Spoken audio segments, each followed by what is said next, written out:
कर्जत वीज ग्राहक संघर्ष समितीच्या वतीने तालुक्यातील खंडित वीज पुरवठा, वीज ग्राहकांच्या समस्या, वीज वितरण व्यवस्थांमधील अडचणी आणि जुनाट झालेल्या वीज वाहक तारा नेहमी बिघडणार, वीज रोहित्र अशा अनेक समस्यांवर वीज ग्राहक यांच्याकडून दररोज आक्रोश करण्यात येत होता। यामुळे कर्जत तालुका वीज ग्राहक संघर्ष समिती स्थापन झाली आणि त्यानंतर 20 जुलै रोजी कर्जत तालुक्यात भव्य मूक मोर्चा निघाला होता।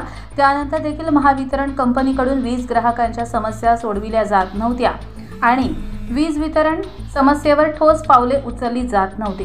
त्यामुळे वीज ग्राहक संघर्ष समितीने 12 ऑगस्ट पासून साखळी उपोषण कर्जत येथील लोकमान्य टिळक चौकात सुरू केले आहे। आज उपोषणाच्या 6व्या दिवशी कर्जत तालुक्यातील डॉक्टर्स यांनी पाठिंबा दिला होता। त्याचवेळी अनेक संस्थांचे प्रतिनिधी सहभागी होत आहेत। या साखळी उपोषणाला सर्व राजकीय पक्षांचा पाठिंबा मिळाला आहे।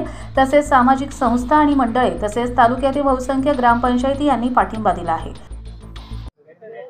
आज आपल्या महावितरण विरुद्धच्या जी लढाई सुरू आहे त्याच्यातला 6वा दिवस आहे आणि आज आपण पाहिलं असेल काल महावितरणने आपल्याला लेखी पत्र दिलेलं आहे। त्याच्यामध्ये कुठल्या गावातलं, कुठल्या परिसरातलं, शहरातलं कुठल्या कामाचं कधी किती पिरियडमध्ये ते काम पूर्ण करणार अशा प्रकारचा सर्व खुलासाचं पत्र त्यांनी दिलेलं आहे। काल पत्र दिल्यानंतर बऱ्याचशा लोकांचं म्हणणं होतं का मग कालच उपोषण स्थगित करायला पाहिजे होतं, परंतु आम्ही असा निर्णय घेतला त्याच्यामध्ये का बऱ्याचदा आंदोलन उभं करताना जनतेला विश्वासात घेतलं जातं पण समारोप करताना या गोष्टी होत नसतात।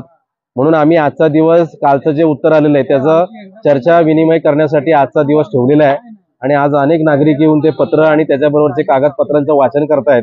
तर उद्या आम्ही आज 5 वाजता सर्व नागरिकांबरोबर संवाद साधून तुम्हाला 5 वाजता उद्याचा त्या आजच्या या आंदोलनासंदर्भातली काय भूमिका असेल हे आम्ही जाहीर करू। आज आपण पाहिलं असेल म्हणजे आतापर्यंत उपोषण सुरू झाल्यापासून कर्जत मधले सर्व डॉक्टर्स जेवढे आलेले त्यांनी या आजच्या आंदोलनाला पाठिंबा दिला।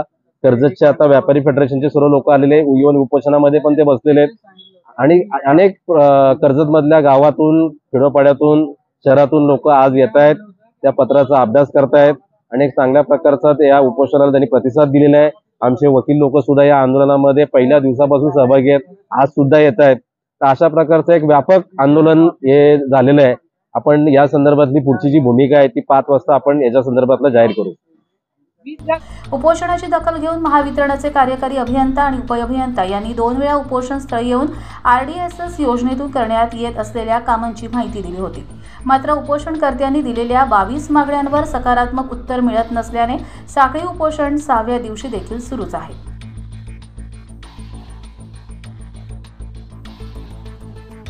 कर्जत लाईव्हसाठी महेश भगत, नेरळ।